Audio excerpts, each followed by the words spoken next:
Welcome back to the Flex Diet Podcast. I'm your host, Dr. Mike T. Nelson. On this podcast, we talk about all things to increase muscle performance, improve body composition, do all of it in a flexible framework without destroying your health. Today on the podcast, got my buddy, Dr. Andrew Koutnik, and we're super excited. I guess I am super excited to chat with him. It's been a while since I've been able to chat with him. And his background is super interesting. I met him many years ago through mutual friends, which we talk a little bit about on the podcast.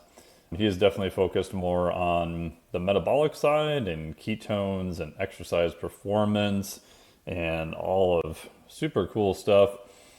He is also now at the College of Education, Health and Human Sciences at Florida State University and has done a PhD in molecular pharmacology and physiology and is also a type 1 diabetic. So he has done some very interesting self-experiments, which I would not recommend anyone do. But that's how we initially met, through some friends, and I was just fascinated talking to him because of all of the cool experiments and everything that he has been able to do over the years. He's produced some really, really cool science in terms of formal studies and just a lot of great stuff. So in this podcast, other than our mutual love for one of the best bands of all time, which is Lamb of God, we talked about what it's like to do research. And we talk about a just wide variety of topics, everything from cold water immersion, kind of what does the science say, what is personal experience, cardiovascular response to cold exposure, sympathetic and parasympathetic nervous system responses. Then we get into blood glucose and the ketogenic diet, exercise performance, and he has some really, really interesting data in that area about what really causes someone to stop exercising in relation to carbohydrates, glycogen, and more. I'll kind of leave it at that because I think it's a very interesting discussion, and I really enjoyed that. And we also kind of wrap up a little bit on the health implications of carbohydrate diets, fat oxidation, and some other stuff related to metabolic flexibility. So I think you'll really enjoy this podcast. Fascinating researcher and just super cool guy. I could have chatted with him for another couple hours. So if you really enjoyed this one, let me know and we can have him back on again, because I feel like we just kind of scratched the surface of all the great stuff he's doing.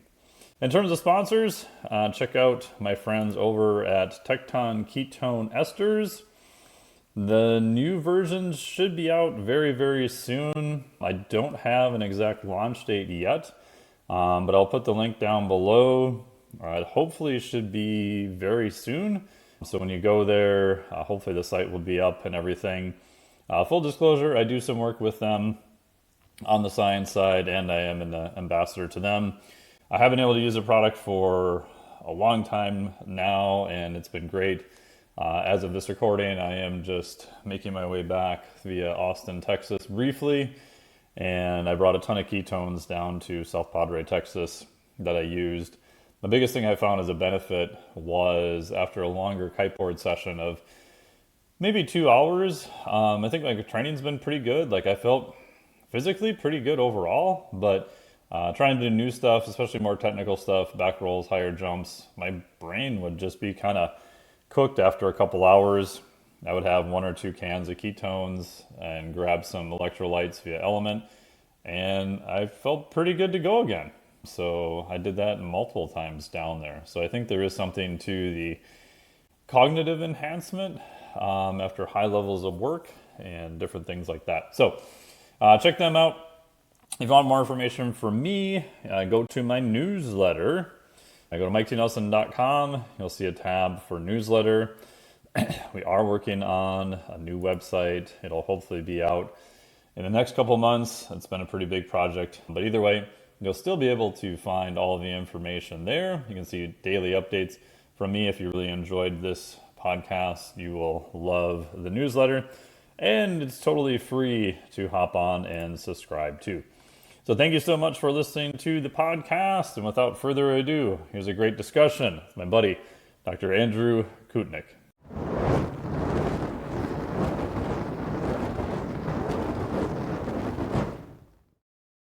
Hey, Mike, it's an honor. Most people don't know this, but I think the first time I ever met Mike was at experimental biology. It was. Man, it was almost a decade ago. And you probably had over that. I hunted you down. I got your text and I was like, I hunted you down at the conference. Yeah, I don't know how we exchange information. Oh, you know what? It was before that. It was 2013. You were at a round table after one of Lane Norton's events. That's right, because you were at his camp. Yeah, that was the first time. Yeah. But second, it was for sure. Yeah, it was so cool because Mike, you have been, at that point you had already graduated, you were already had your PhD and all that good stuff, but you still went to conferences, even though you weren't as attached to academia as some people are. And it was cool to see that your personal passion, like you showed up and continuing to learn and paying to do so. Yeah, because conferences aren't cheap, man. I don't know if you guys here haven't attended or not. If you're not getting it reimbursed by some institution or grant or whatever, it's not cheap. So, yeah, but that's where you learn all the cool stuff. I remember, years ago, like one of the first ones I went to out of state was ACSM 2003 to see like Stu Phillips. And where I was staying with some friends, because I didn't have any money at the time, I ended up driving an hour and 45 minutes just for the single day at the conference. And I remember leaving and getting back at where I was staying at like 3 a.m. And then the next day, a buddy of mine was doing a megawave stuff. So I went out to him and I was like super fascinated with a megawave. So I said, hey, how much can I pay you for a consult to answer all my questions? And he's like, just take me to a steak dinner and I'll answer all your questions. So we went to dinner, which was another hour and a half away. So I got to pick his brain for a while. And yeah, just doing those things, like I think there's something about having skin in the game and having the priority. Like I still remember like what Stu was talking about there with the hyper responders. He had just finished the study with, I think it was a 12-week or 8-week hypertrophy study, and they have the average. And I remember him saying one poor bastard got smaller and weaker, and 2 people were like 2 or 3 standard deviations above everybody else. And I remember just looking at that going, what? I remember asking him, I was like, what the hell is going on with that? And he's like, we have no idea. And that's what led him to look at testosterone response, which showed no effect, and a bunch of other things. And there's just something about the seeing stuff live. I think it's just more, you remember it a little bit better. At least I do, I guess. 100%. Yeah. I've taken online courses before, and in-person lectures are always much more impactful. And you also get to go up and speak to them personally. That's like the best part, is all the conversations and hunting people like you down at EB. And it's like, well, so like, what are you seeing? Like, what have you not published yet? I get it. You can't talk about a lot of stuff, but like, I love asking researchers, like, what do they do in practice? Because I think that always hints is things that you may not have enough data to say yay or nay, but what they're doing in practice, I always find is super interesting. Well, I want to say something on that, because I think that's really important to probably a lot of your listeners, because I assume a lot of people who are listening aren't necessarily all in graduate school or PhDs in academia. A lot of the people are probably looking for practical tips. And what Mike is saying is super relevant, because oftentimes you'll read a study, it had very strict constraints in a very strict environment to answer a very direct question. But understanding the nuance and how that's applied is really where the magic is, right? It's almost like an art. It's the art of taking science and interpreting it to individuals, right? And that's what we're all trying to do. Like I got into science because I wanted to selfishly learn how I could get bigger, how I could get stronger, how I could get faster. And then it transformed into a lifelong journey when I got diabetes, or diagnosed with type 1 diabetes. For those of your audience who aren't familiar with that, I don't produce insulin. I basically manually inject insulin. I monitor glucose and insulin every few minutes. I administer the insulin manually. So I have total control of my own metabolism, basically. And that turned into a research career where my own disease, my own passion for performance, and my own passion for optimizing management and helping other people has led the way for me to actually do science in the first place. But what you're talking about when you actually get to speak to people, because a lot of times what people don't appreciate, and I've let this guard down a few years ago because I realized It wasn't the way to go. And academia and science, as scientists, we're always so careful about what we say, like, oh, God forbid we have an opinion and we say anything outside of what's directly put God into forbid you're a human. Yeah, have these opinions. But then what I also realized is there were so many things that I had opinions on that I would just keep secret. And I wouldn't share because I'm like, that's controversial to have this opinion on this. But the reality is, like, the reason you go to that conference and you speak to that person privately is because they may be apprehensive to speak on what they think is the true application or what the real reality is. But when you do speak to them, they're not in front of a mic, they're not behind a camera.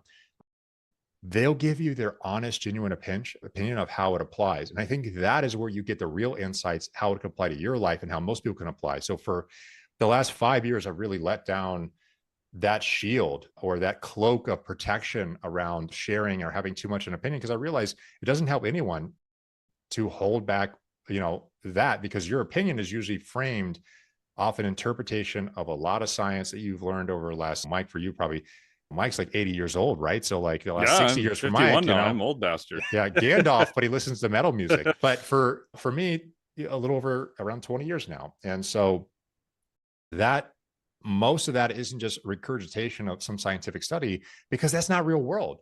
It's the things that have been the most insightful for me, Mike, by far, is my personal lived experience, having to navigate what I've understood in textbooks and what I've learned in research, and seeing how to apply to my direct life, particularly because I have complete control over glucose and complete control over insulin.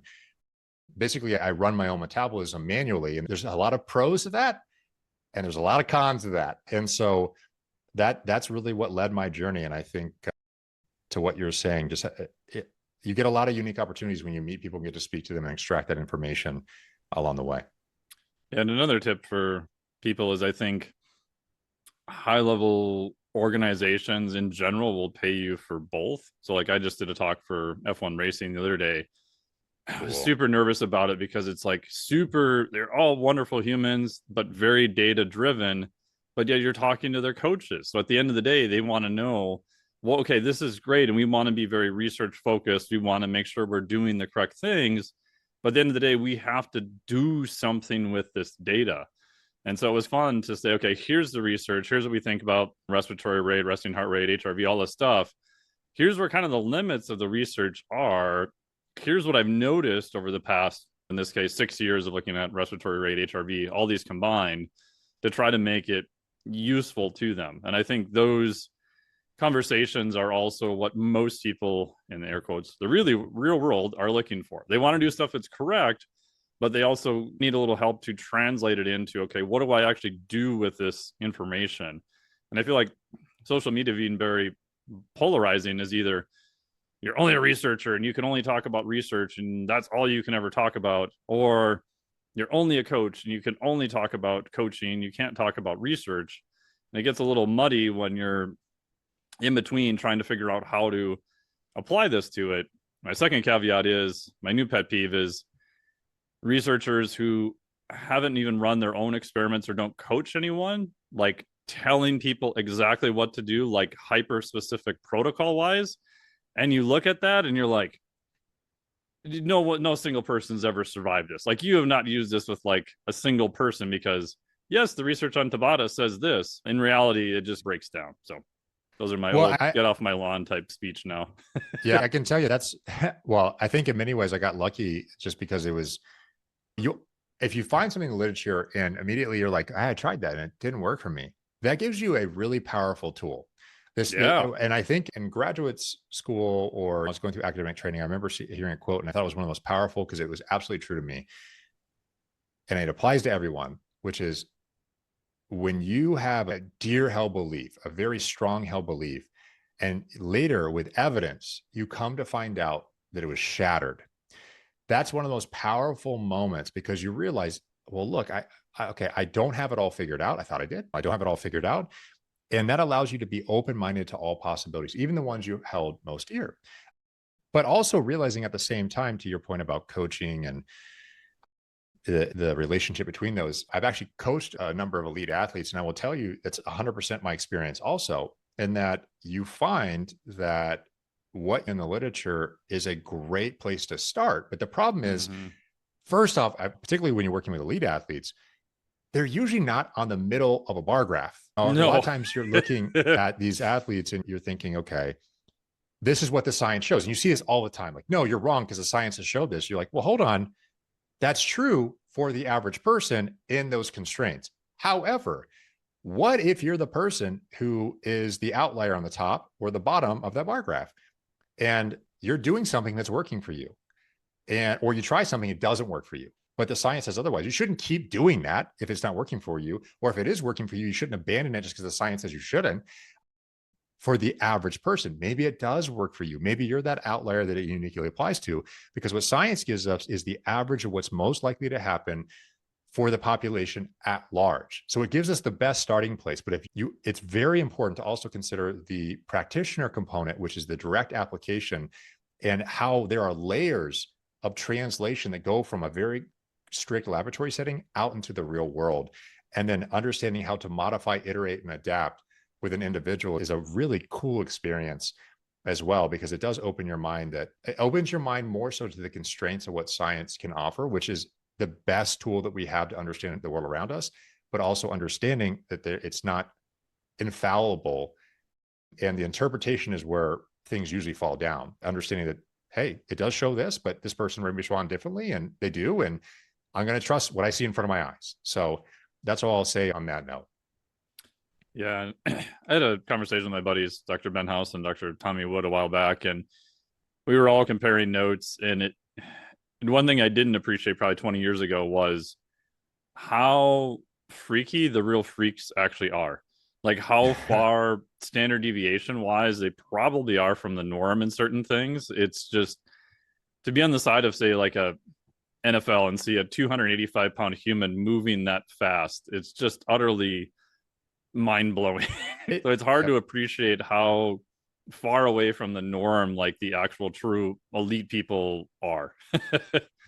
Yes, and that's just one example, right? But even on the average person level, there's always the average split over, the dots are split all over the bar graph. You just typically only see the bar in the middle of it for most of these studies. And we've gotten away from that a little bit in science. You start to see individual responder data showing more of that, because I think it just gives a better perspective of the distribution of how someone may respond to an intervention, a treatment, or even their metabolism or the physiological response to a stimulus.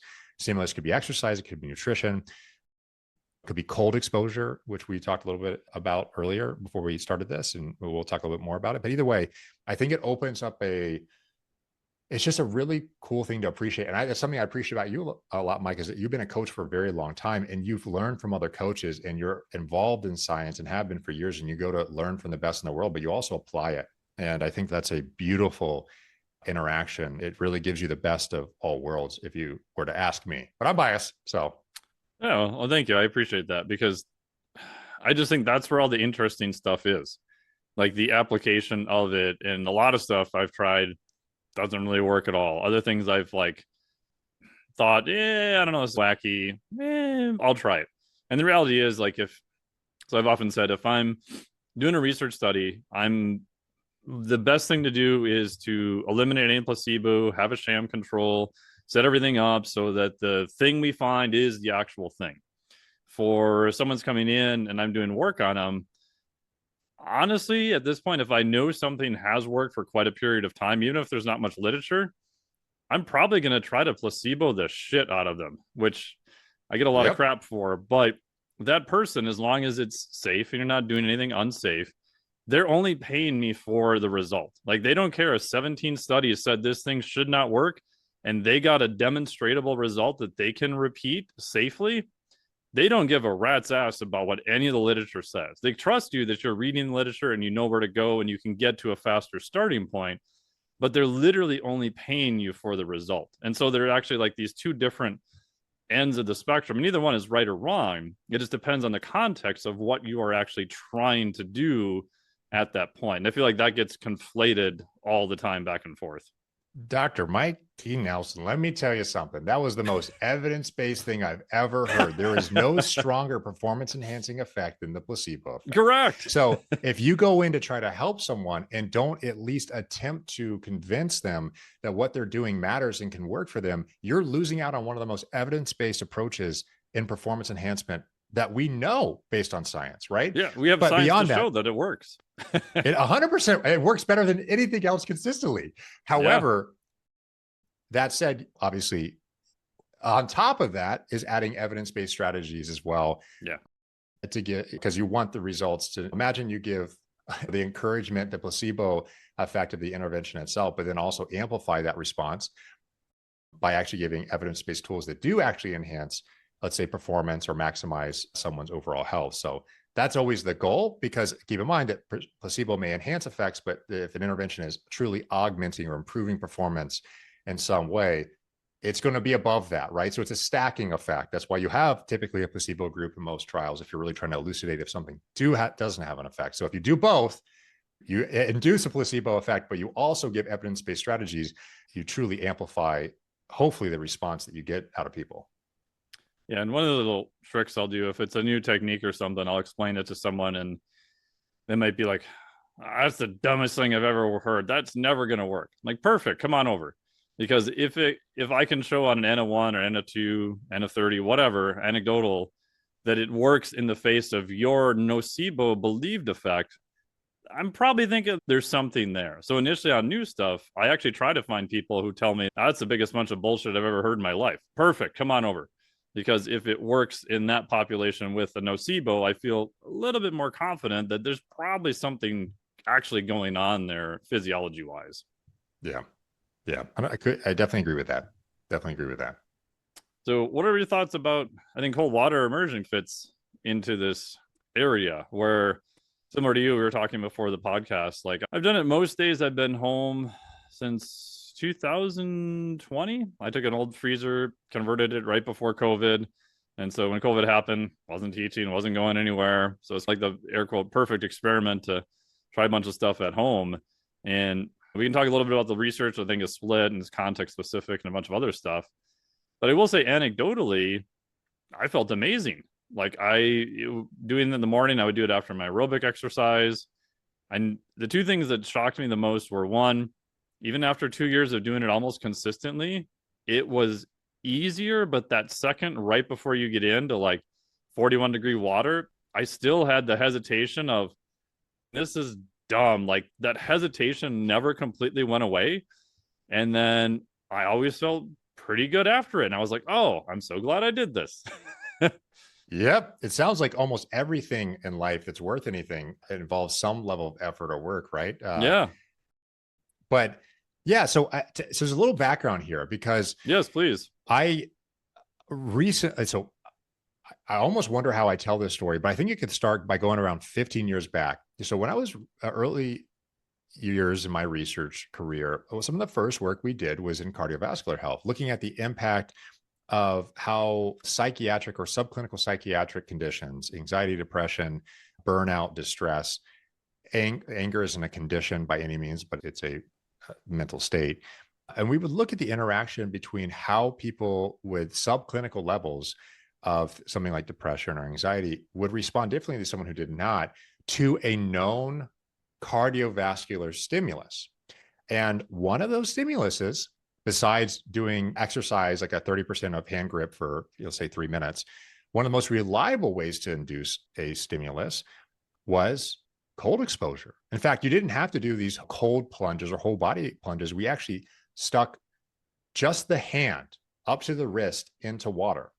And it was an ice bath, basically. Essentially, what all the influencers are doing nowadays, or we're talking about, at least they were over the last year, we would do that just for the hand because it was one of the most evidence-based, reliable ways to induce a sympathetic nervous system response in a cardiovascular changes that we could then see how people responded to it. Because we found that people who had higher levels of depression, even subclinical, not diagnostic, would elevate in their sympathetic activity, but then they would struggle to bring down their sympathetic activity, unlike those who didn't have subclinical depression. And so we would see that pretty consistently across other metrics like distress as well. And so what it was essentially, we were just using this as a tool to induce a stressful stimulus in the form of sympathetic nervous system response. But what would happen is then sympathetic nervous system metrics would rise, parasympathetic would drop, and then when you pulled the hand out, you'd watch the recovery response. And you could even do this for a 3-minute window and then look at the 5-minute recovery response afterwards. And you can see this reliable drop in sympathetic nervous system, usually below the baseline if the person was healthy. And then the parasympathetic would rise above the baseline after the stimulus. It models a lot of what we know about exercise, and that exercise is in of itself a stressful stimulus in the body. But the reason it induces all these health benefits is because that acute bolus of stress then induces a counter-regulatory response, an antioxidant response, an anti-inflammatory response, the reduction of the sympathetic nervous system, the elevation of the parasympathetic, that leads to these more chronic changes within the day that accumulate to a life better lived, a healthier life, and a more resilient biological entity. And so we would do these hand exposures with cold, but we also would ask people, and we were the researchers, so we were going in the room too.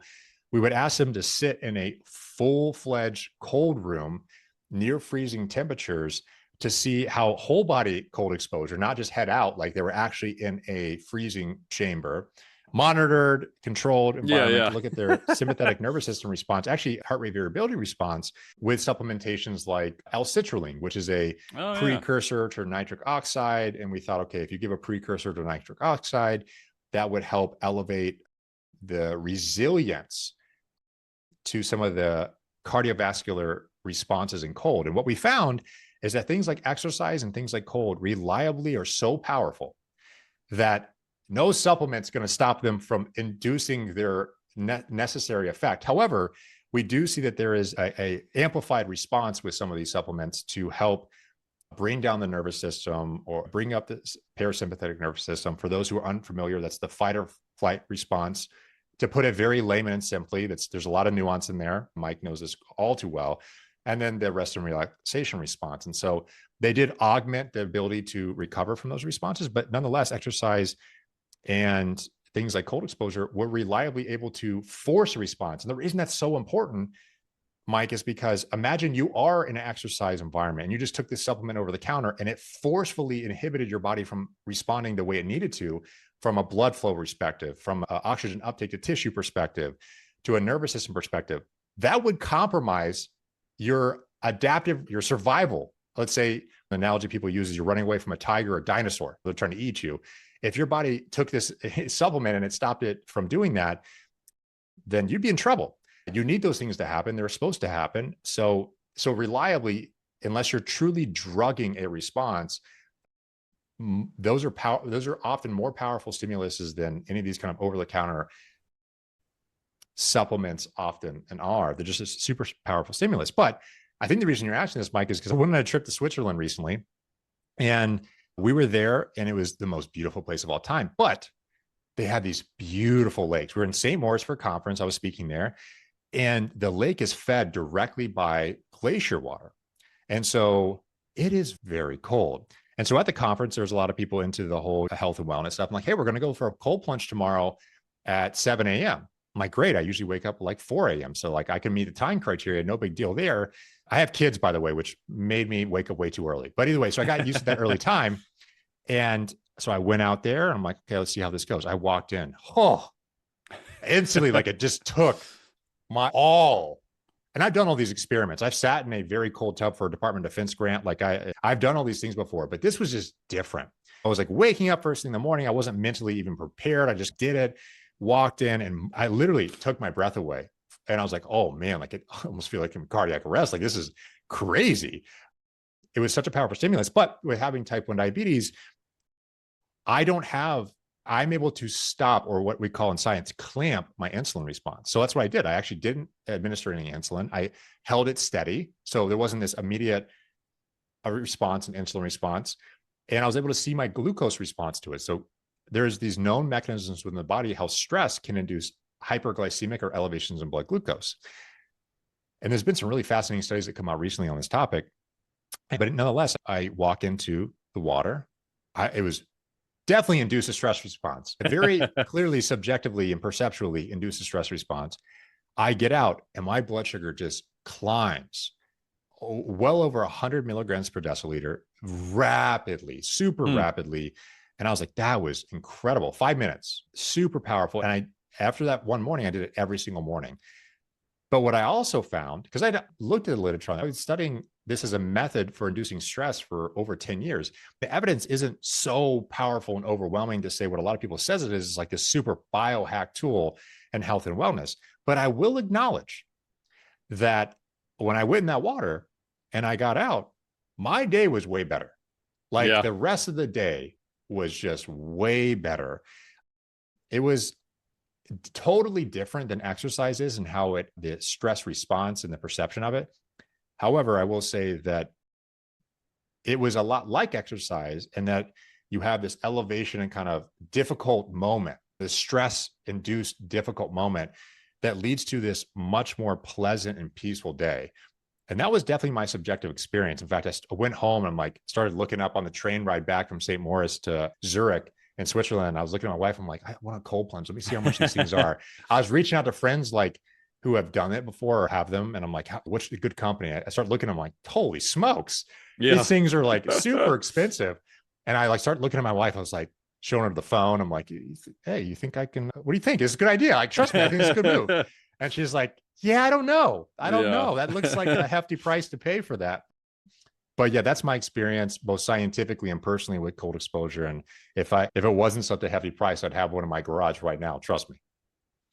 Yeah, you can do the converted freezer thing. Mine's going on 6 years now, and I have to drain it again now. And the one thing about the freezer is if people do that, one, obviously this is not medical advice. It's not designed to be put water in. Don't ever get in when it's plugged in, blah, blah, blah. But the sides of them, the metal's really thin, and so it'll chip a little bit. So I have to drain it every so often and then take silicone and patch all the little spots in it again. So pretty soon it's going to have more silicone than metal on the walls in there. And now I've gone through 2 ozone devices, so now I have to buy more of an industrial grade ozone to stick on there. But it's worked. The other thing to watch is look for the compressors that have temperature ratings. The cheap compressors are only rated for like 50 to 75 degrees. The better ones are rated for a bigger temperature range. So those are usually a little bit more heavy duty. But other than that, it works. There's obviously a lot of professional ones people can use. And yeah, same thing. Like in a perfect world, if I could do it each day and you get in streaks and do pretty good, get up, do some cardiovascular exercise in the morning, do a little meditation, do the cold plunge, and then just start your day. And it works really well for sure.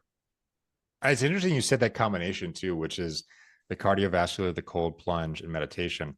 All 3 of those are things that I have defaulted to as super effective ways to start my day. And I'm not sitting here telling you, oh, look, the science says this is going to improve your cognition and well-being doing this. It is actually what I've done through lived experience of like when I was waking up, when our son was first born, it'd be like 2, 3 a.m. And like ever since then, I've woken up basically from 4 to 5 a.m. for the last 6 years. And with that, I've found that like you can immediately jump into work. It's extremely effective to do that. But I've also found that just walking, also like my experience with cold plunge that I was talking about, and actually maybe more than all of that, the mindfulness and meditation. I did a 30-day course from Sam Harris's Waking Up app, and it just transformed my entire.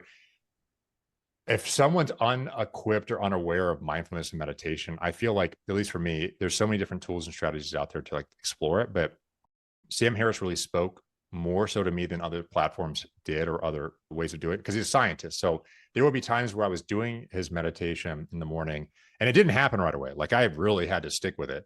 It was actually my wife who went on a Vipassana camp. Are you familiar with that, Mike? Yeah. All right. So my wife has done a Vipassana camp and she came back and she just said, okay, is one of the most amazing transformative things. I'm going to ask you to try something. I'm like, well, she did just stay multiple days without talking to a single person, meditating for almost the entire day, like 7-10 hour stretches of meditation. Like very hard. This is not an easy thing. It's not just sitting down, like playing on your phone. Like it's a very difficult thing to do. Most people would not do it or survive it unless they were forced to. But she did. She came back. She said, I want you to try something. I want you to, I remember we're in this little like 900 square foot talent like condo in Tampa when I was in grad school.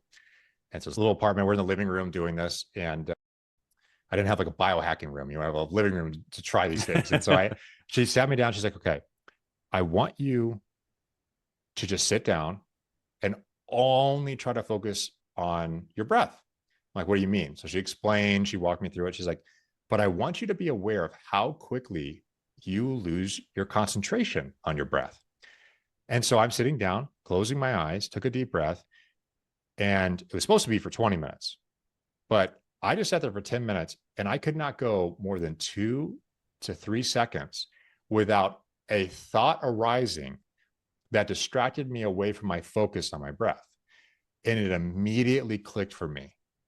I don't even have control over the next thought that arises. So much so that I felt in that moment more distracted than I ever did in my entire life. I just never knew it until I actually paid attention. And when I started paying attention, then I realized I need to do something about this. And I looked at various platforms and I came across Sam Harris. He speaks like a scientist. And I remember trying his meditations and a really unique and pivotal moment in my life, Mike. And it literally transformed it. Just the conscious awareness of what your mind does, often without your awareness, is one of the most transformative experiences I think someone can go to. But back to your original point, you mentioned 3 things that people are like, oh, this guy's like a biohacker. I don't need to do that. I bet if you did try mindfulness and meditation or as some form of exercise or cold plunges, that you will, on the average, probably find some powerful effects to many of these things, at least if you had some guided help about how to do it the right way. But it's funny. Those are the 3 things I can most often cite as like go-tos, as reliable strategies to improve the rest of my day, to improve my focus, improve my cognition, and just feel like I'm at peace. Not like I'm running away from a burning building with every project I'm doing, frantically trying to get everything done. I just feel at peace while I'm doing the same project with the same level of efficiency. And it's just a completely different lived experience. Yeah, it's a different sensation to be able to, for most people, myself included, to be able to focus and to get tasks done with efficiency, but not like being stressed. Because like for most of my life, I had to be stressed to focus on anything. And it's been a weird sort of transition of, okay, I can be alert, I can still focus on things, but I don't have to be stressed. Obviously, there's going to be a little bit of sympathetic and all that other kind of stuff for focus, etc. But it doesn't have to be like, oh, 8 pots of coffee or just all amped up to do anything. And similar to you, like we did a Zen style meditation in Costa Rica. It's probably maybe 6 years ago now, and never done anything like that before. I'm all excited. We get there, and the guy was awesome. It was actually Dr. Ben House, was his dad, and he's wonderful. And so we get there, we're all ready to do the first meditation of the day. And he's like, okay, so here's what you do. Here's how you sit. And you find a spot just about a foot true in front of you, eyes slightly open. And if thoughts come by, just pretend they're like clouds coming by in the sky and just acknowledge it and then let it go. I'm like, okay, cool. And he's like, are you ready? And I'm like, well, what else do we do? He's like, that's it. Now do. That was like the only instruction. And I'm sitting there going, oh, holy crap, people spend their whole life just trying to master this one very, in theory, simple thing, but extremely hard to do. And it's one of the most powerful, but yet extremely effective. Yeah. Yes, the most powerful journeys one can experience. And a lot of to give analogies to people who may have never experienced this and think this is just woo-joo stuff. And we're like over here in the mountains with tie-dye shirts on, just burning trees down and like having deep thoughts. But what I'll say is, when you're talking about these things and their response and their power, these are the areas where science is like not gone into great depths with. But obviously we're talking here about the clinic, our personal experience with it, and how powerful it has been for us on an individual level. But you hear about this a lot as well. And it's only oftentimes after people have pushed the envelope in trying it that the science starts to follow up. But either way, fascinating stuff, what you can learn from just paying attention sometimes. And one other thing, we'll transition to your new study coming up. So when I measured, back to the cold water immersion and just running your own experiments, I did this a couple of times, and I would prick my finger, get my blood glucose. It'd be like low 90s, mid 90s, maybe high 80s. And then this was probably 2 years into doing cold water during the COVID times, like pretty much all the time. And when I would get out, the first one measurement I got, my blood glucose was 51. And I was like, what the hell? This has got to be an error. And so I poked my finger again, 57. I was like, this thing's a piece of crap. So do it the next morning, 85. Okay. Get in the cold water, and I was doing probably 41 degrees for like 5 minutes. It was the first, it takes your breath away a little bit, but then it was pretty easy. And each time my blood glucose would be in at least the 60s. Like it would be profoundly dropping.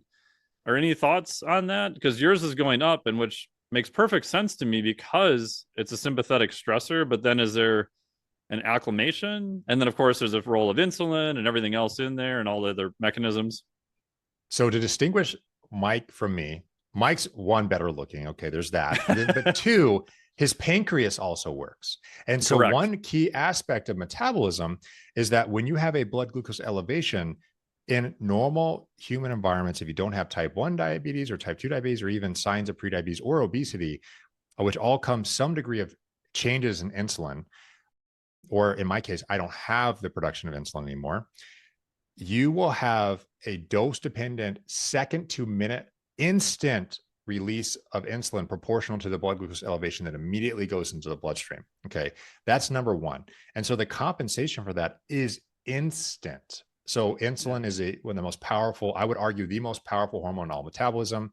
It's known for its anabolic properties, mostly known though for taking glucose out of the bloodstream and storing it into various tissues, whether it be the liver for liver glycogen or the muscle for muscle glycogen. Now, it also does maybe more than any other hormone does in the body as well beyond that, but it's where most people know it. Now, in this case, where Mike is getting the cold, he may have had a glucose elevation, in Correct. which case he would have been met with an insulin elevation that would immediately and rapidly in a dose-dependent manner pull those into key tissues. There are other mechanisms, though, that may also contribute to the hypothetical why you see this blood glucose drop. There is the not anticipatory, but the known response that some have with shivering, the involuntary contractions, which we know, at least over longer periods of time, typically associated with studies of exercise, can cause glucose uptake independent of insulin. But those are usually in exercise settings where it's much longer in duration. We know the same thing can happen with caffeine intake when you actually cause involuntary contractions. And that's called through GLUT4 translocation. There's other plausible mechanisms, right? But the reason I shot through the roof is, and why it might go down, is because you can actually look at studies, even in athletes, where they're about to begin a really high stress exercise endeavor, and they will spike in glucose sometimes, but then they'll immediately come back down. But associated with that is their insulin response, and it immediately comes back down. And so I would speculate, without complete certainty here, Mike, that it's probably in part or mostly explained by an insulin-driven response, but also possibly some insulin-independent effects as well. Because I'm unaware of any known literature on cold potentially causing the reduction in glucose output. Because you talked about this, you said, I walk up to the water and I pause. What that tells me is you're anticipating a stress response. Yes. So we know in the brain, in the amygdala, will sense that signal of stress, push it to the hypothalamus. That's then pushing out multiple mechanisms. Okay. Some are directly neurologically linked to the adrenal glands. Some are also lead to changes in, let's say, the adrenal glands are release something called adrenaline. Well, that's actually an epinephrine, but also norepinephrine. Those molecules are known to go to the liver and help facilitate the breakdown of glycogen into glucose and release into the bloodstream, hence blood glucose elevation. There's a new mechanism, at least discovered in mice, but it's a brilliant paper in Nature that recently came out that showed that there might be a new mechanism, because the historical mechanism was typically focused around the HPA axis, hypothalamic pituitary adrenal axis. So this idea of the brain's anticipatory response, signaling a signal to the adrenal glands, they induce stress molecules, and the stress molecules increase the breakdown of stored glucose. So meaning glycogen, lysis, glycogenolysis, lysis meaning the breakdown of glycogen, and hence the glucose elevation. But there's another mechanism outside of that, and also the cortisol response, is this Nature paper that came out that showed that mice, who were a brilliant study, by the way, where they actually induced a fear response and blocked some of the traditional pathways of glucagon, adrenaline responses, and otherwise, and induced a direct signal from, they said, polysynaptic linkage, basically multiple nerves connected together directly from the brain all the way down to the liver. And it actually directly wires the liver to start inducing gluconeogenesis. So actually the production of more glucose. And so there's actually emergent mechanisms. And I do believe this mechanism is real because they only showed it in animals, but I actually buy this because not only did they optically stimulate that part of the brain and it actually induced hyperglycemia, they did it through fear responses. They actually traced the synaptic electrical signal direct to the liver. Like they did some amazing controls in the study, a beautiful paper. But I actually think it's real. I also think it's real because there are children, like parents of children with type 1 diabetes, who get these powerful hyperglycemic responses going up 200 milligrams per deciliter. So basically tripling the normal level of glucose, if not more, and just in anticipation of a sports game they're going to play. And so sometimes some of these parents will ask their endocrinologist otherwise, like, look, this is inducing troubling hyperglycemia. No, someone will be put on beta blockers. Well, what does a beta blocker do? So a beta blocker is blocking the signal of the adrenal gland's catecholamine or adrenaline response in the liver. So you're isolating out or controlling for that altogether, but you still don't completely block the blood glucose elevating effect of stress. And this other mechanism would explain why there's an independent mechanism outside of beta that beta blockers would reliably inhibit that's still present. And so it's totally, in my mind, physiologically plausible and aligned with what we see in drug environments and other settings. But all the way back to the original point that, like to your question around why do you think your glucose decreases, I would think it's been in response mostly because you're also describing other aspects of your experience, like the anticipation of stress, that would reliably induce an elevation in glucose. I will give the caveat, though, that they did show that repeat exposures to stress, at least within the day, did not induce the same grade of glucose elevation, which is also my lived experience. So there's also the possibility that with chronic habituation to cold exposure, there might be a differential response over time, but who knows? We'll see. We don't know the science on that yet. These are all speculation. Yeah, no, that's super interesting. I think there's old literature to show like the liver is primarily under feed forward mechanisms too, and anticipation of stress, it'll basically just start dumping glucose into the bloodstream because for survival purposes, we're wired that we can tolerate some elevations in glucose long-term. It runs into issues, but we can't tolerate drops in blood glucose real far without ketones or other fuels on board. So it seems like physiology is hedged towards, if we're going to err a little bit high just to prevent any lows from happening. To your point, that's actually exactly one of the most recent studies that came out, a bit controversial in the exercise performance space, that actually looked at what were the key drivers of exercise performance. And one of the key drivers above muscle glycogen, above the level of oxidation of carbohydrates or fat, was actually the maintenance of blood glucose levels in the blood was the primary determinant of exercise performance. And we've subsequently submitted a review that looks at over 100 years of evidence, over 600 citations, over 160 exercise performance and exercise metabolism studies with multiple net analysis in one that's preliminarily accepted, that looked at the looked at historically the key precedents of how we think about performance and what actually reliably drives performance. Obviously, depending on context, there's obviously different parameters that drive performance in different variables, like aerobic versus anaerobic, short versus long duration, et cetera. But one of those key factors that was pulled out wasn't per se muscle glycogen, wasn't per se carbohydrate oxidation, but one of the most historically known mechanisms that drives the at least lack of performance is hypoglycemia, or and not even so much, Mike, getting to hypoglycemia, because many athletes won't actually experience this unless they go for a very long duration, strenuous, prolonged exercise bout.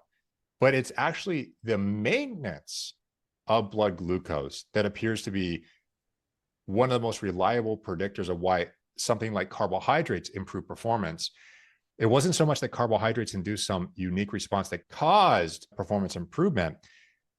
It was when you looked at the placebo group in those trials where you found that almost ubiquitously, at least in these longer duration trials, that the placebo group was dropping in blood glucose, oftentimes into hypoglycemia. And this was a major confounder not acknowledged in some of the historical studies going back to Bergstrom, who first discovered muscle glycogen and showed an association between, yes, the Bergstrom needle, where it's a needle you put in your muscle, you twist it, pull it out. I've had it done on me. And they found that glucose is stored in the muscle. And obviously, if it's stored in the muscle, it must have something to do with performance, right? Well, they showed that if you provide carbohydrates prior to exercise, not only do you improve performance, but especially if you load up the carbohydrate or glycogen pool in the muscle, that the carbohydrates you gave caused more glycogen in the muscle, and that was associated with longer exercise. So the delay of fatigue during exercise.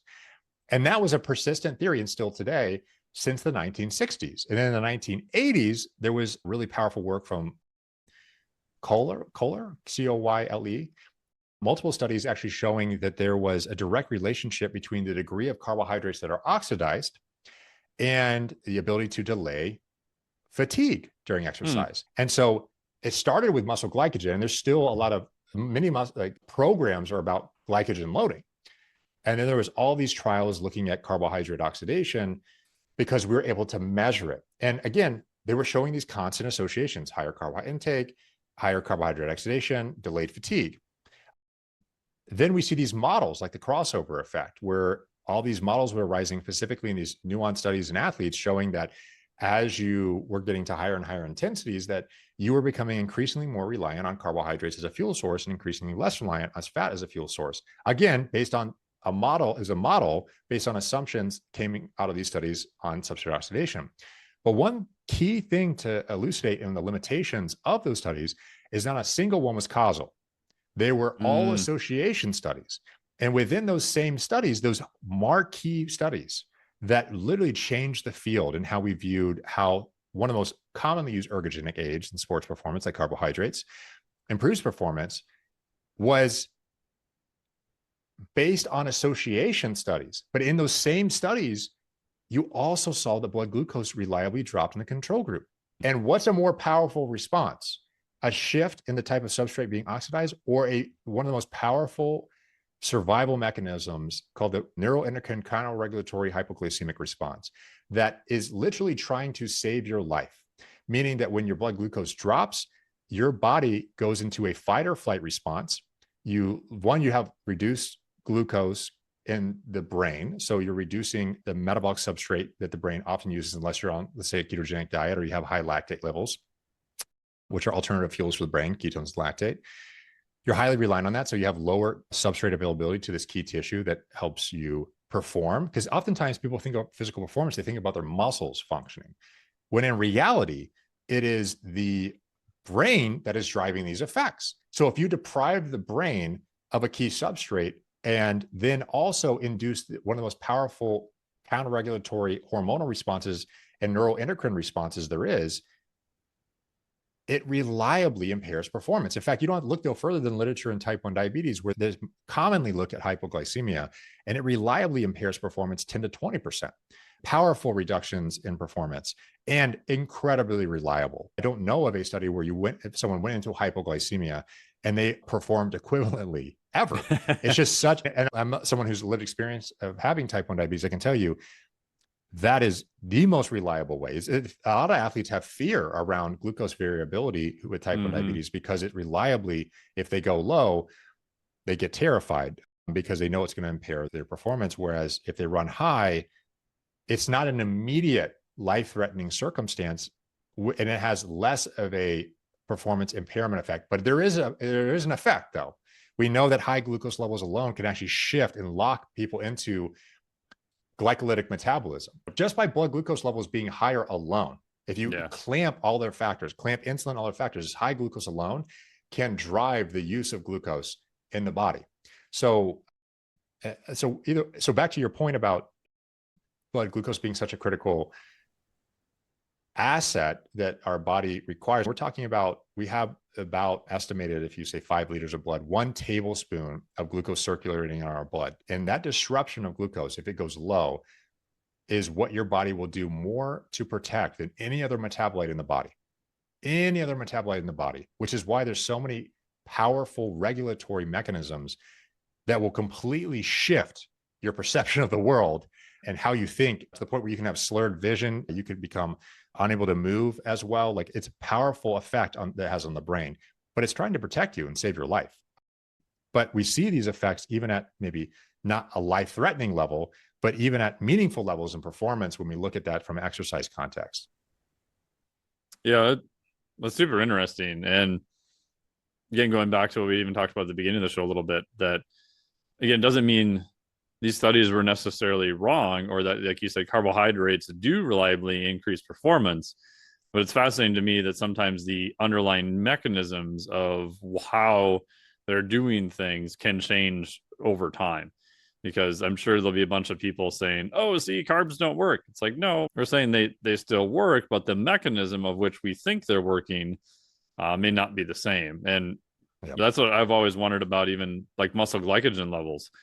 Like, what's the lowest you've ever seen in the literature? Like 30, 40%? Like, you can't drive it to just zero, which to me is always interesting. It's like, okay, so we know it's important, but we also know you can't drive that thing all the way to zero. So there's got to be either some massive amount of buffer or physiologic headroom or something else going on there than the simple story what I was always told of, oh, carbohydrates do this and fats do this. And then you look at it more and you're like, oh, aerobic and anaerobic metabolism, that's not really clearly as defined as I thought. And all these fuels are working in concert with each other. It's not like you're just turning on 1 or 2 or 3 light switches and away you go.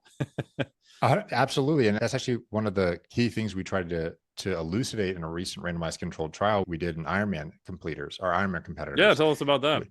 Yeah, so we had run a study in 2022 to 2023 where we were curious about this concept of these ketogenic diets. There's this amazing literature on their health, their potential therapeutic qualities in various contexts for over 2 centuries.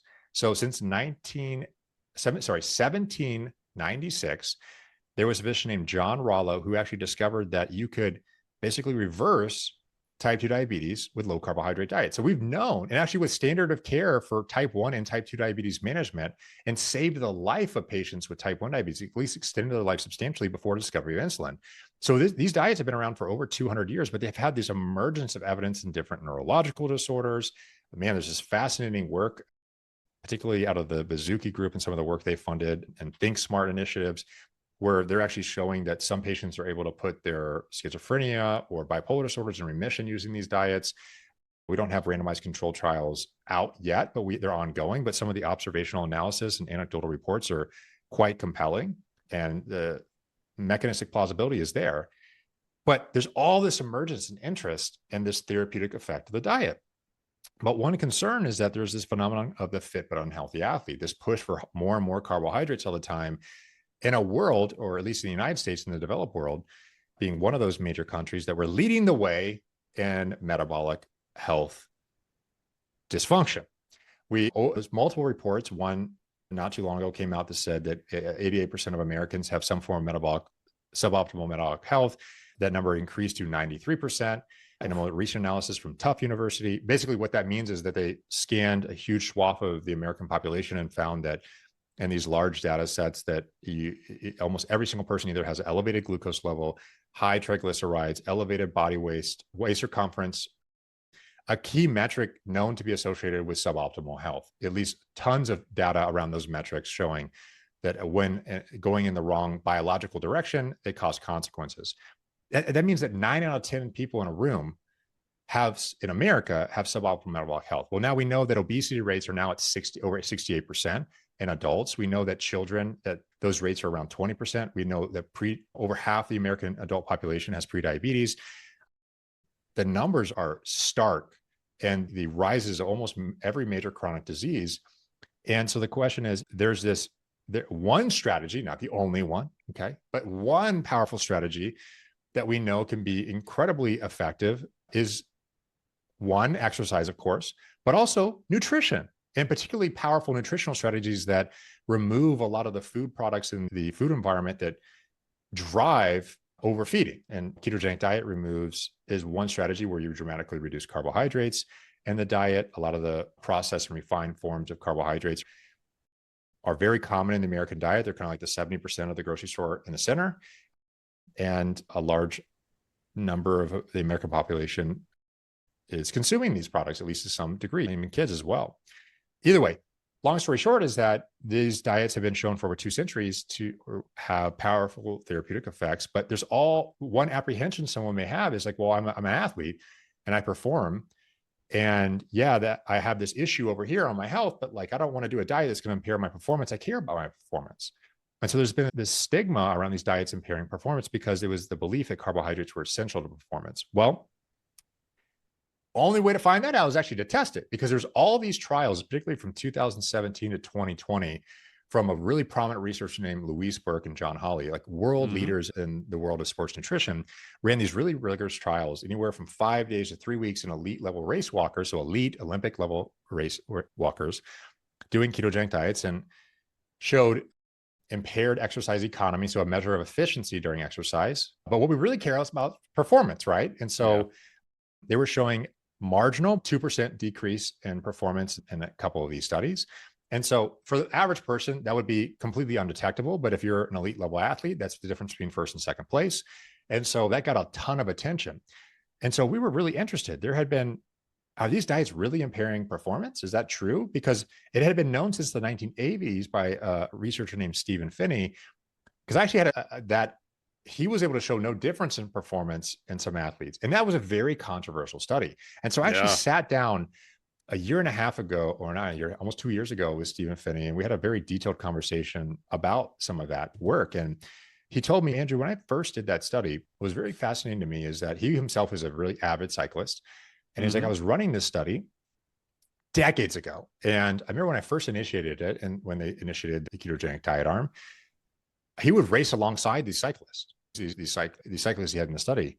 And he was a good cyclist. He said he would acknowledge they were better than him. But he would just say, look, initially, when we started the study in baseline, I would have to be in their tailwind. I'd have to ride their coattails, so to speak, because it's a common technique in Tour de France riders or cycling riders that if you ride behind an athlete, you can reduce some of the road resistance. And he said, I had to ride behind these athletes because they were so much better and faster. But when we initiated the ketogenic diet, in the first week, they would have to ride behind me to be able to keep up because their performance would be impaired. But something happened after the 3-week mark where they just started blowing past me again. Something unique was happening. And so he would tell me, I think there's something very special about this 4-week window. And what we have known in the literature is if you actually historically look at things like ketogenic diets or analogous nutritional interventions like fasting, that you don't see, everyone's always said, well, look, no, in some of Louise Burke's work and very short duration forms of exercise, she saw these massive increases in fat oxidation, carbon oxidation proportionally reduced. You see these powerful shifts and ketones elevate. And so you say, okay, well, they adapted. They're already adapted. Look at these clear signals of adaptation. But yet, if you actually look a little bit deeper, because this is a field that I've been in for almost a decade and a half now, specifically looking at these nutritional strategies and their impact on overall physiology mechanistically and also just outcome-based, like performance-based. And if you look back to some of the original studies back in the 1960s, that when people do these type of ketosis or ketogenic-based interventions, that metabolites don't plateau until after the 30-day mark. So basically after the 4-week mark. So there's clear changes and adaptations still ongoing that are happening upon diet initiation that don't all occur within the first, let's say, 5 days to 21 days. We know there are multiple metrics that extend beyond that. And if you're interested, we can go through those like step by step. But upon the first food intake of a ketogenic diet, number one, you reduce the glucose input into the body. That then triggers a reduction in insulin. The most powerful anabolic hormone in the body is now reduced. That removes the blockade on fat breakdown and oxidation. That also increases other molecules like glucagon and catecholamines that facilitate not only fat breakdown to higher levels, but also things like ketogenesis in the liver. So now the body, you can see elevations in ketone bodies, which is an end product of fat metabolism, this whole process initiating within the first 18 hours of initiating just a ketogenic diet, not even a fast, just a ketogenic diet. And we see that over the next few days to weeks of reductions, because insulin also causes sodium retention and water retention, body weight decrease, sodium changes initiate. That takes around 2 to 4 weeks to normalize. We see within the next, let's say, 24 to honestly all the way up to 21 days, within the first 5 to 21 days, the literature shows that people start seeing these shifts in substrate oxidation. So fat oxidation starts to precipitously rise. It seems like around 21 days, most of those seem to plateau at that point. You also see around the 4-week mark is when you start to see, or at least 2 to 4 weeks, renal metabolism start to normalize. You also see that things like substrate oxidation start to normalize. But there's a lot of hypothetical unknowns in these studies over time without tracking and controlling for key confounders in these studies. So what we did in our study is we were particularly interested when looking at the impact of, let's say, a ketogenic diet versus a high carb diet in these Ironman competitors. We wanted to know what happens if we control their body weight. What happens if we control their calories, control their activity, and just shift the macronutrients around? So what we're trying to do is remove known confounders of performance. Body weight loss is a known confounder. Caloric restriction is a known confounder. Changes in activity levels are known confounders. So if you're constantly putting another stress stimulus in your body, like progressing your exercise training program, that's going to be a big confounder. And so people had said, we know that glycogen and carbohydrate oxidation are essential to performance. And we know that that's why high carb diets are superior for performance. So what we did is we ran a 6-week crossover randomized controlled trial on Ironman competitors, controlling key variables like activity, key variables like caloric intake, these key confounders. We tracked ketones over the entire study. We tracked continuous glucose monitoring to ensure compliance, but also get a metric of metabolite normalization or plateauing, or the change that was happening. And then we asked them to hit the wall. So what does that mean? We asked these athletes to go until they could not go further. We asked them to sustain strenuous, prolonged exercise at 70% of their VO2 max until they volitionally could not do it anymore, or they hit hypoglycemia. And in this trial, at the end of it all, we then looked at the difference in performance. They reliably, as we expect, the ketogenic diet had an increase in fat oxidation, reduction in carb oxidation. We also asked them, we know that historically in the studies, that if you do a low carbohydrate diet in athletes, we see that muscle glycogen is lower for at least the first 12 weeks. In fact, there's no study in athletes I know of when you do a ketogenic diet where athletes don't see a reduction in their muscle glycogen compared to their baseline levels or compared to the other diet. And so we did a model that reliably reduces muscle glycogen. And this was a 6-week window, not even 12 weeks, right? So the earlier in the diet, the more you'd expect the muscle glycogen to be lower. And then we also asked them to come in over a 15-hour prolonged overnight fast. The idea being is that we're trying to not only have a diet with lower muscle glycogen, but also liver glycogen. We're trying to put all the stimulus in there to say, okay, if this intervention over here, the ketogenic diet, has low glycogen levels, and everyone's saying that glycogen is associated with or causing improved performance through carbohydrates, and we're also going to do a diet that we know reliably shifts substrate oxidation. If in theory, if they have the ketogenic diet arm should, based on our theories, have reduced in performance, right? That's what we thought. That's what you should have, a decreased performance. But what we found is that despite these massive differences in how this model works around muscle glycogen, so much lower on the ketogenic diet arm, muscle and liver, because of the prolonged overnight fast as well, and also these dramatic shifts in the substrate oxidation, the reduction in carbohydrates, and increase in fat oxidation, that they would reliably have reduced performance. And we asked them to hit the wall, so to speak. And in these Ironman competitors, we found that when you did a very low carbohydrate diet, there was ketogenic, because it did produce ketone bodies as well. There was no difference in performance. Now, that clearly showed to us that this theory that these levels of substrate oxidation, particularly carbohydrate oxidation or levels of muscle glycogen, were not holding up in randomized controlled trials where you control key confounders and actually attempt to isolate out variables to test that effect. It wasn't happening.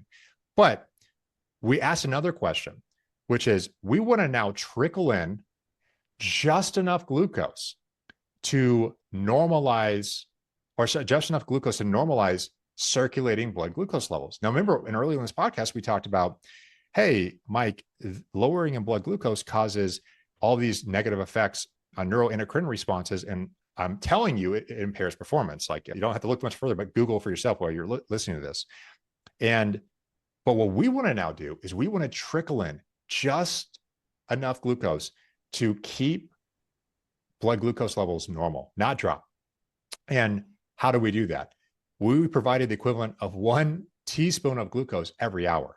So around 3.4 grams every 20 minutes, or 10 grams per hour. So the gold standard right now is 60 grams per hour, 90 grams per hour, some up to 120 grams per hour, depending on what study you look at and what modeling analysis you look at.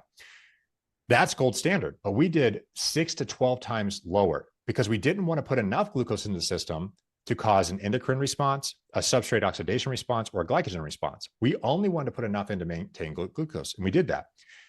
And both the low carbohydrate diet and the high carbohydrate diet both improved performance 22%.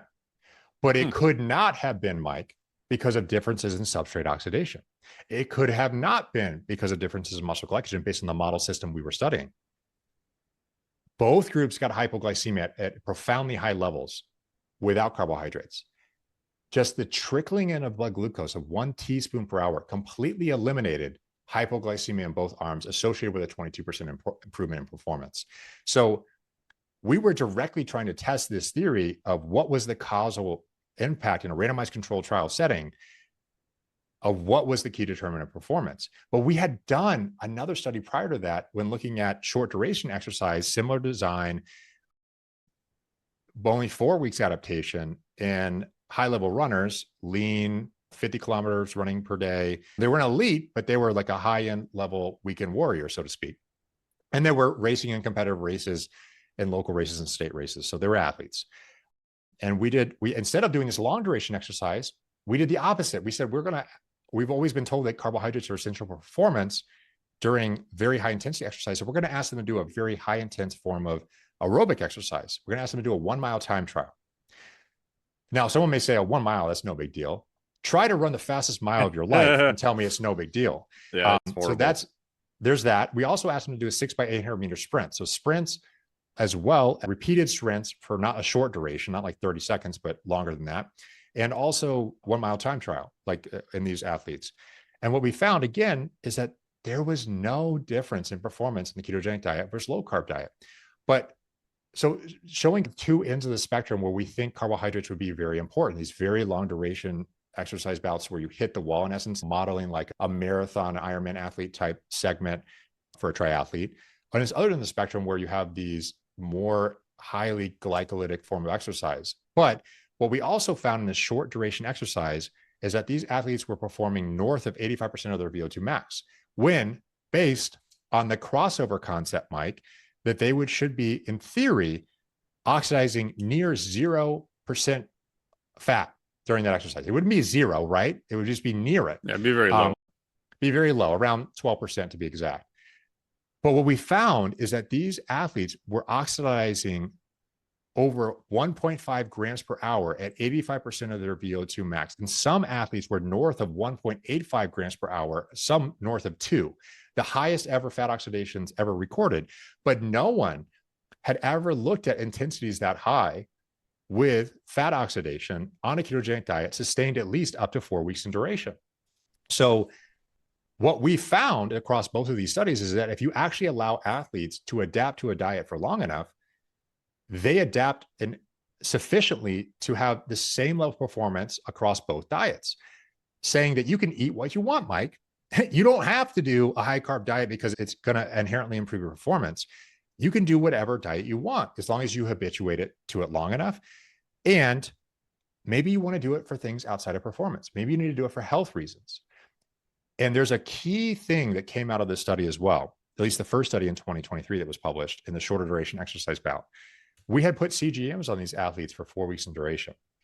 And we found that 30% of the athletes on the high carbohydrate diet arm, and by the way, it's a crossover trial too. So that means that we're controlling for genetics and environmental factors within these athletes, and is randomized and all that. So about as rigorous as we could hope to accomplish in these settings to elucidate macronutrient specific changes on performance.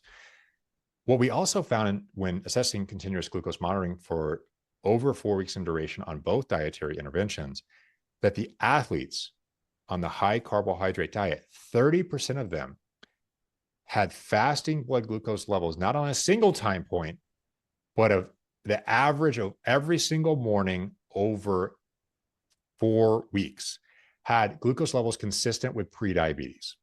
And they never knew that. And this gets to this phenomenon. When we published this data, and by the way, it was completely resolved with the ketogenic diet. All the athletes that had higher glucose, actually everyone but one athlete had a reduction in blood glucose on this diet. And this gets, I actually had a number of people, that was actually hard for me to believe, because I'm thinking 30%, are we serious here? Like, that seems absurd. But there had been published literature up to that point of this fit but unhealthy athlete phenomenon, that athletes can perform well, but actually be unhealthy. And one of the key components they talk about driving this phenomenon is these highly glycolytic processed forms of carbohydrates that athletes are consuming at very high volumes during exercise. And so what we found is that reducing that dramatic, like completely normalizes their glycemic control within days of initiating the diet, like almost immediately resolve that issue. But I was hearing after we published this, I'm like, that's going to be controversial. I'm sure that a lot of people are going to think that's nonsense. And like, hey, it's a CGM measurement. It's not an HbA1c, which is a 2-month average of your glucose. We couldn't use that, by the way, because the study was 4 weeks in each arm. It isn't a fasting glucose. Well, fasting glucose is one single snapshot of one time point in one morning. We did 280 time points over 4 weeks, 280 time points per day over 4 weeks. There's a lot of reasons why we did this measurement over the other ones. And I isolated out 24 hours versus fasting. We did everything to make sure that this was real. But there was a number of clinicians and actual athletes reaching out to me personally saying, hey, look, that's me. That is actually something that happened to me. In fact, there is an Ironman champion, 2017, 2018, his name's Lionel Sanders, came out and publicly disclosed that he himself was taking the recommended amount, by the way, of carbohydrates recommended by most nutritional guidelines, by the ISSM guidelines, or sorry, and Super Sport or ISSN. Yeah, ISSN guidelines. Yeah, ISSN, Academy of Dietetics and Nutrition, international guidelines, ACSM guidelines. They'd all say 5 to 12 grams of carbohydrates. Either way, somewhere between 400 to up to 1,000 grams of carbohydrates per hour on average body weight male. And this because the elite level, over exercising over 4 hours per day. So he would qualify at that higher end. Either way, he was doing that. And he said he started to feel lethargic. He was having poor sleep. He didn't feel well. He didn't feel like he was recovering well. And he went to get blood work. Everything was fine, except he had prediabetes. And then he made shifts in his diet to dramatically reduce the amount of processed, sugary, starchy forms of carbohydrates in his diet. And not only resolved his prediabetes almost instantly, just like we had showed in athletes, but also went on to win the half Ironman championship after that. Now, he didn't go to zero carbohydrates or anything like that, but it just goes to show that there's reasons when we talk all the way back to when we were first talking about this, we're talking about glycemic control. And then we talked about performance and how actually glucose levels are actually a huge determinant of exercise performance. And some of the studies we've done, but also some large review we've also conducted. Let's get to a bigger question, Mike, around the health consequences related to nutrition choices that people have. And that's been a key area of our research focus over the last, well, to be totally honest with you, my personal experience with having type 1 diabetes, that you never stop thinking about nutrition because of how much it impacts your daily experience. But from a research perspective, over a decade and a half. And so, yeah, there's been some interesting counterintuitive findings that we've had over the years that were not to be expected, but certainly opened up a lot of unique understanding that appears to shift at least the way I think about things like nutrition, things like exercise performance, and potentially what drives that. And to your point, it wasn't like we're saying carbohydrates didn't improve performance. In fact, they did. But how they were doing that, the dose that was required, all that is very much in question, because nowadays athletes are pushing. Hell, I saw an article come out the other day that said the athlete was pushing 200 grams per hour and running around talking about how impressive it was that they did this. It's like, I don't think that's what you want. You want the minimal effective dose. You want the least amount of that nutrient possible to maximize its outcome. And so when you actually look at dose response studies, Mike, you don't see consistent findings of greater improvements in performance with higher levels of carbohydrates. That's actually, and it's openly acknowledged in some of the most prominent reviews. One is in Sports Medicine by Asker, who's was a prominent researcher in this field, and just acknowledging that we don't really know if this dose response thing is a real thing. We know that carbohydrates improve performance all the way back to the 1921 and Boston Marathon runners from Harvard physicians testing their glucose levels and giving carbohydrates and seeing improvements in glucose. Over 100 years, we've known this. But how much, why, when to apply it, and it seems to be, maybe it isn't as much as we think it is to improve performance, but also it seems like the performance enhancing effects of carbohydrates are much more isolated to at the moment of exercise and less to do with the habitual diet that you consume.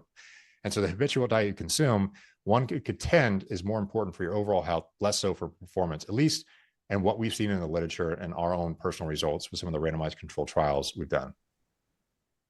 No, that's awesome. And I really love the study because it was very well done and very controlled, but it also allowed for adaptation periods.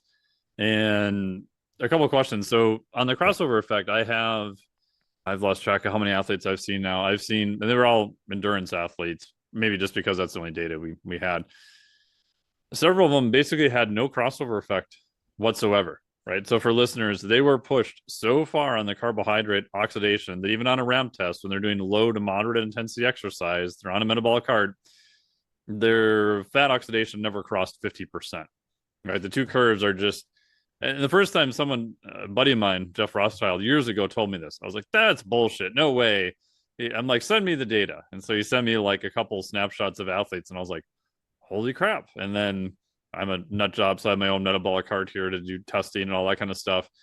And you test enough people, and I've seen it a few times. And historically, again, this is anecdotal, those athletes were, I would say, on the higher threshold of performance. But if you poke around into it, they were also very susceptible to having really amazing races and like DNF, like did not finish at all. And my thought was, if they're so biased on the car, they might be able to operate there from a pure performance standpoint. We can argue this is not the best idea for health, as long as you could uptake and you could keep those carbohydrates coming in through the digestive system and things like that. But if you had GI upset, you had extra stress, you missed a station, whatever, they just seem to completely fall off the map.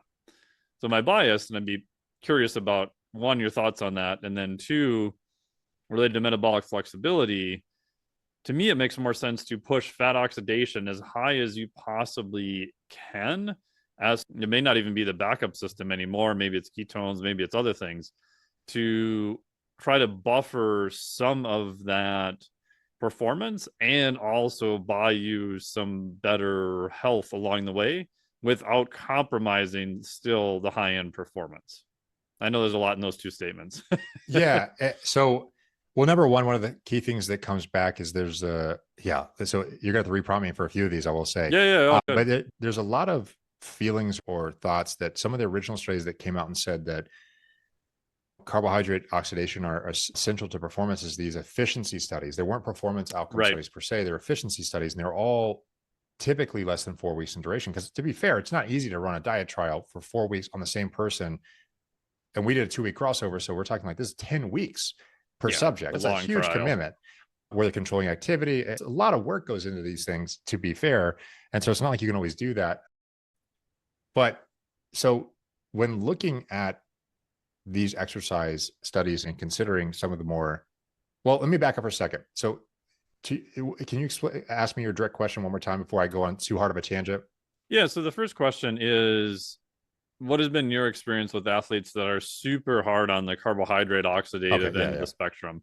Like my bias is I think from an absolute pure performance standpoint, you might be able to get away with it. I mean, you might be the elite of the elite, but I do think it's costing you health. And I do think your performance variability is unacceptable. Meaning, anecdotally, what I've seen is if one of those athletes, everything is dialed in when they're good and they may actually win a lot of like big time races, when they're not, it's just an absolute disaster.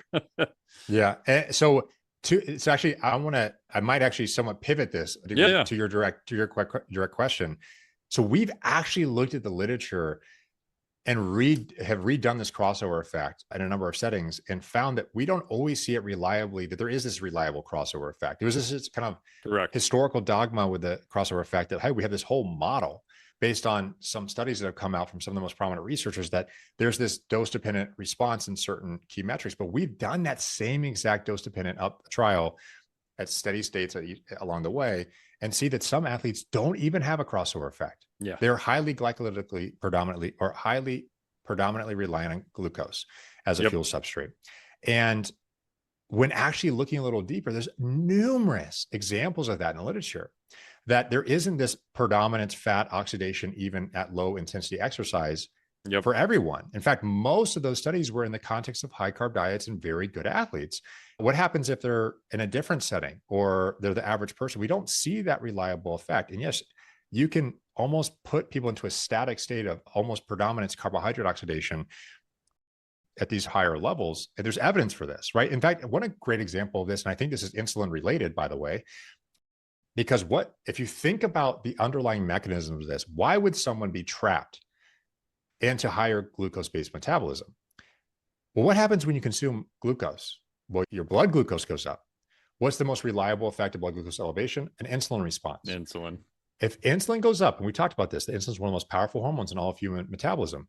If insulin goes up, its affinity to binding to tissues is variable, but it's extremely sensitive to fat. So if it can touch it does at very low levels and concentrations, actually bind to fat and shuts down fat oxidation. So if you're eating high levels of carbohydrates during exercise, there's plenty of evidence that actually shows you block degrees of fat oxidation. And then, Mike, you paradoxically break down muscle glycogen because now you are forced to use that as a fuel substrate because you're blocking the fat oxidation potential, or you're blunting it dramatically. On carbohydrate oxidation. You're taking the lever and just jamming it all the way to the right. You are. And if you actually look at studies where you infuse carbohydrates to variable degrees, you actually just see, you don't see higher energetic output. You just see a shift in where the substrates are coming from. Yeah, so if you high oxidation of carbs. Exactly. You're just shifting it from fat to carbohydrates, and then a paradoxical earlier breakdown of muscle glycogen, which is why people think they're taking carbohydrates during a race to begin with. Like, oh, I'm sparing my muscle glycogen. Not necessarily. You may be spiking insulin, which we've seen historically in studies, and then forcing the body to utilize muscle glycogen as a fuel substrate. So you paradoxically break down muscle glycogen earlier on. And so I'm convinced, Mike, that we're going to see a shift, especially with the health predominant derangement we see in the Western world, where most athletes are put on some of the biggest pedestals of all time, but yet are accumulating health consequences, some of the best in the world, oftentimes ascribed to their dietary choices, often because they think they have to eat that way to even continue to have a livelihood in their sport. When in reality, the evidence continues to accumulate that maybe you don't need to do that, at least to the same extreme degree that they're doing it. And then in fact, there might be consequences to making those extreme choices and pushing, in this case, very high levels of carbohydrates during exercise. I'm just not convinced that is a optimal choice. And whenever I talk about, hey, wouldn't it be nice to find the maximal output from the minimal dose? So minimal effective dose is what they call it in the scientific literature. That's what we want.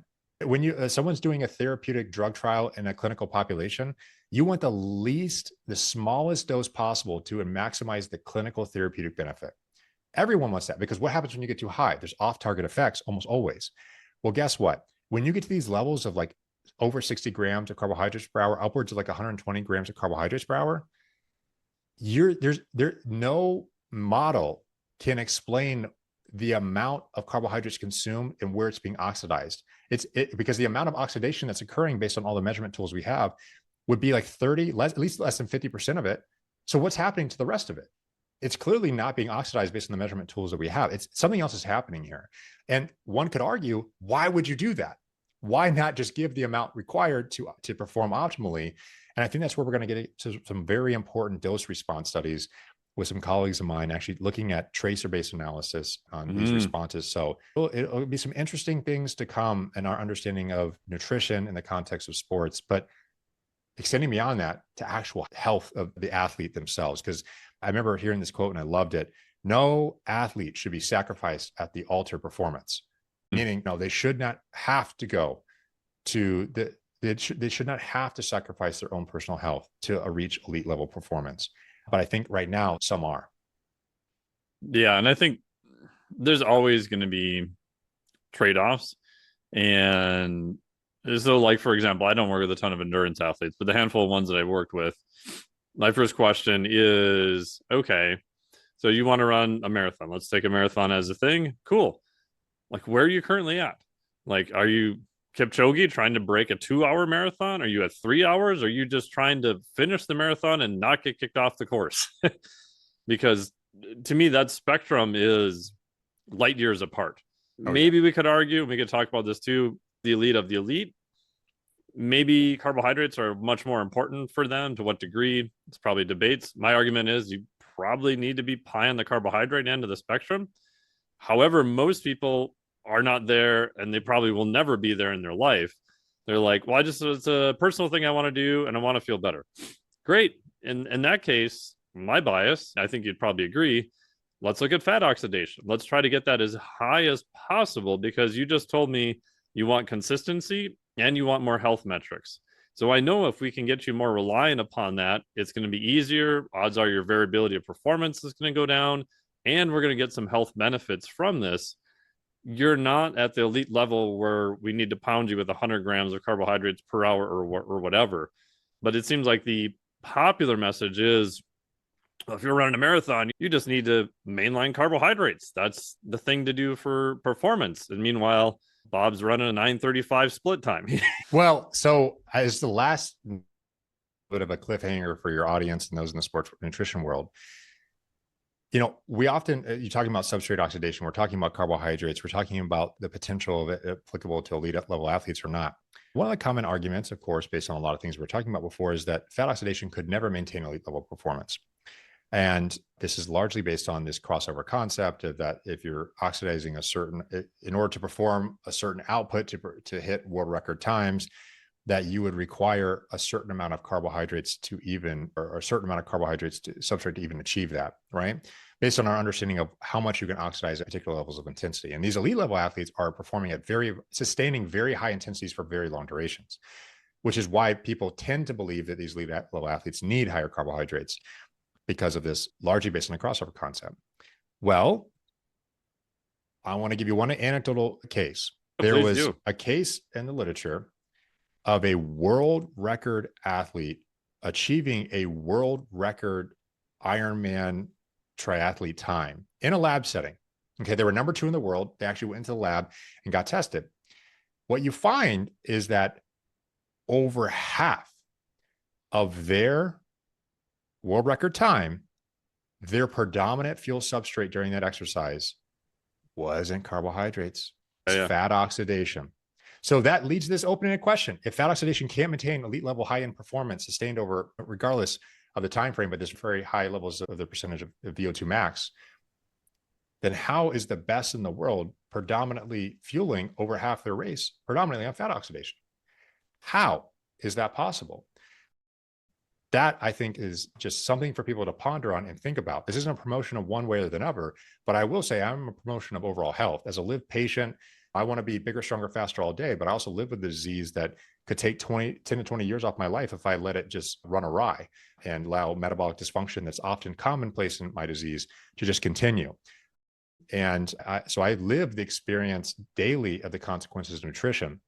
And so people may not have that same level of in-your-face impact when it comes to food, but over a lifelong lived experience, there are clear implications to what you eat and what you do with your overall lifestyle that are going to impact your health. And I think if anyone could leave with a message of that, it isn't that you have to do any one particular strategy, but maybe it's time to think about that for your own personal health and consider trying new things. Maybe one intervention doesn't work for you, try another, but finding your path to health, regardless if you're an elite level athlete or someone who's listening to this podcast for the first time, just trying to get off the couch. Would you agree that the higher percentage use of fat, we could even say this is at 70% VO2 max or whatever marker, I would propose, and there's some data I think to support this, that is actually a pretty damn good marker of metabolic health. Would you agree? I am uncertain. I would say that there's good evidence to suggest that might be the case, but it's very context dependent. I think, yes, very context dependent. So I would say I don't know, but I can see why the data would suggest that. But I'm not so convinced that I would say yes to that answer. But I would say that there's plenty of evidence to suggest that there would certainly be an association between those who oxidize more levels of fat versus the relative person in the population. Now that I'm more convinced of, that if you were to compare to the average person in the population, if you have higher levels of fat oxidation compared to them, would you tend to be healthier? I would say yes. Almost certainly that's probably the case on the average of an epidemiologic 200,000 population study. For sure. Absolutely for sure. But when you start looking only amongst the athletic population, you're shifting from one to the other. Does it mean you're healthier or not? It's really hard to mince that apart. We saw overt elevations in glucose consistent with prediabetes. And so that was a clear signal as they ever got. And it was associated, by the way, with the degree of fat oxidation. So the degree of responsiveness to the diet-induced blood glucose drop was associated with how much fat they were able to oxidize. So it was actually a signal in our study, and at least association, that your responsiveness to the diet seemed to predict your ability to substrate certain substrates like fat.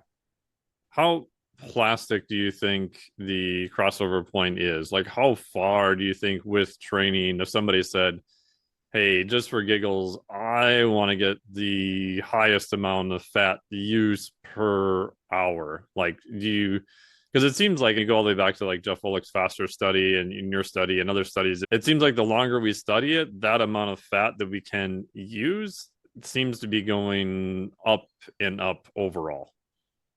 I would say 85%. I think you see it for people who are highly fat adapted on these ketogenic diets. I think 85% is where you actually, on the average, might start seeing some of this crossover, or right above that, depending on the degree of adaptation, the athletic background of the athlete. We've actually looked at that in a paper called Low Fat Ketogenic Diets, Glucose Homeostasis and the Crossover Concept. So people can look at open access. So we've actually looked at that exact question. Yeah. And I want to echo your other point too, that so when I did my research, I was looking at metabolic flexibility. And one of the arguments was we were trying to find a non-invasive marker for metabolic flexibility. So we baseline people to VO2 max test. And then I think we did 30% of ET and 60% of ET. And we looked at how much the RER moves in terms of a variability analysis. But what also came out of that was if you just pull people off the street, most physiology textbooks, back to what you were saying about the crossover effect, is that if we stick them on a treadmill at 30% of ventilatory threshold 1, these people are going to burn a ton of fat. Like, that's just the way it is. That's a crossover effect. And to your point, there's actually other literature, like Helge did one 1999, Godecki did one 2015, I did one 2015, showing that the variability in how well people use fat at that low intensity, overnight fasted, recreationally active, these are not metabolically deranged people, varies from like 10 to 93%.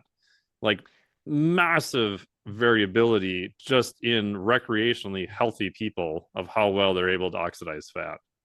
I think there's one key variable that's often missed in a lot of these studies, and then I'll have to pop out to get my son from school. So the last thing I'll say on this note is that when you look at these studies historically, even the meal you had the night before can matter. The degree of glycogen levels in the liver matters.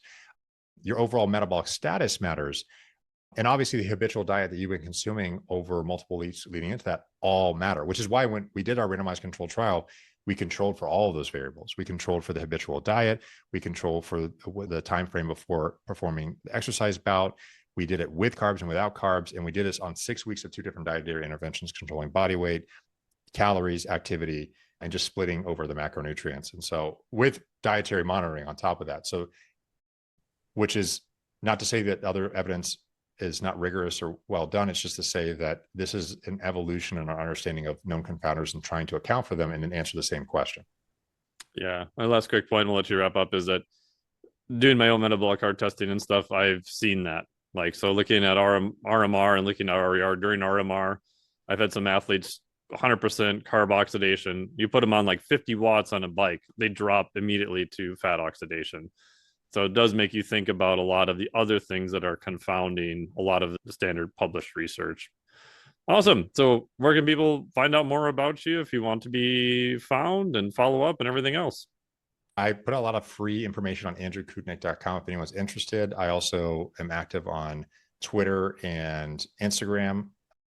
At Twitter's Koutnik, Koutnik, Instagram at Koutnik PhD. And I try to put out as much information I can, all free for people to try to navigate their own health and performance journey. Awesome. Yeah, I would highly recommend to check out all your stuff. It's really good. And it's always nice to see different, well-educated perspectives and all the stuff you've done over the years. So thank you so much for all of that. And thank you so much for the studies and for sharing everything today. We really appreciate it. Hey, man, rock on. Awesome. All right, man. Mike. Thank you so much. Appreciate I know you got to run, but we will chat soon. See you, buddy. Cool, man. So can I just exit out of this? Is it all good? Yep. I'm just going to hit end and we're all good to go. All right. Perfect. All right, Mike. Awesome chat. Appreciate it, man. See you, buddy. Bye.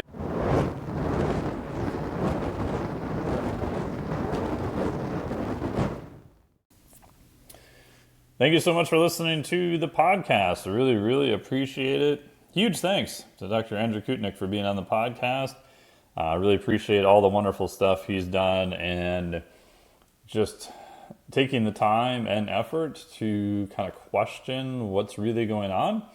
And to his credit, he's done the N01 experiments and published formal literature at the same time, which is no easy task. Anyone who's done human subjects trials, especially on a bigger scale, knows it is a monster pain in the ass to do. But these are the things that move everything forward, so we have a better idea of what's going on. So big shout out to him for all the great stuff that he's done. Awesome discussion.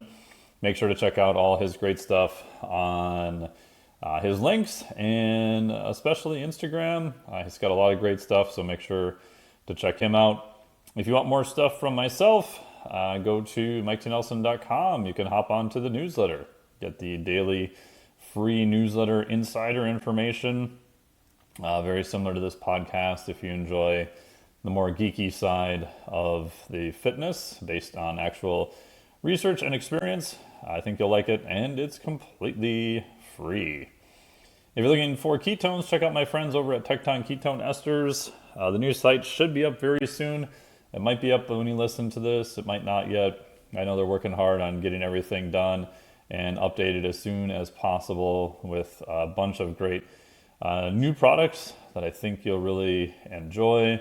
Right now I've been using some of the older products because it's the same ketone ester molecule. And as I mentioned in the intro, it's been super helpful when I've been down kiteboarding for long hour sessions at a go. So that's what I've really enjoyed it for, and excited to get back home. And I have been using them at higher doses on kind of more CNS heavy days, especially with doing more grip stuff. And it seems to help. There's no published research of anyone who's looked at that, but I don't know. It just seems to make a big difference, especially on the days I just feel a little bit off.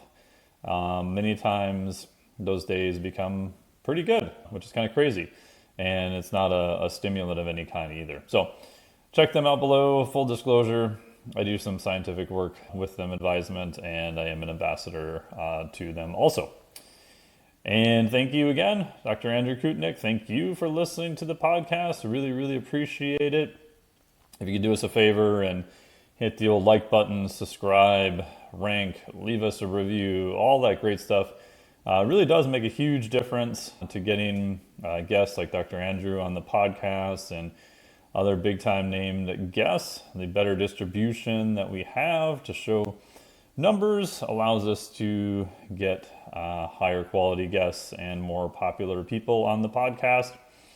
And so far to date, I haven't spent a dime on advertising, and it's gone well. And a lot of that is thanks to you for helping for the distribution and doing all the great stuff with the algorithms to move us up in the rankings there. So thank you so much. Greatly appreciate it. Hope you enjoyed this one. We'll talk to all of you again next week. There's something wrong with this hearing aid. Yeah, what's wrong? I can't hear with it. Oh, no wonder. It's too far away. This podcast is for informational purposes only. The podcast is not intended as a substitute for professional medical advice, diagnosis, or treatment. You should not use the information on the podcast for diagnosing or treating a health problem or disease or prescribing any medication or other treatment. Always seek the advice of your physician or other qualified health provider before taking any medication or nutritional supplement, and with any questions you may have regarding a medical condition. Never disregard professional medical advice or delay in seeking it because of something you have heard on this or any other podcast. Reliance on the podcast is solely at your own risk. Information provided on the podcast does not create a doctor-patient relationship between you and any of the health professionals affiliated with our podcast. Information and statements regarding dietary supplements are not intended to diagnose, treat, cure, or prevent any disease. Opinions of guests are their own, and this podcast does not endorse or accept responsibility for statements made by guests. This podcast does not make any representations or warranties about guest qualifications or credibility. Individuals on this podcast may have a direct or indirect financial interest in products or services referred to therein. If you think you have a medical problem, consult a licensed physician.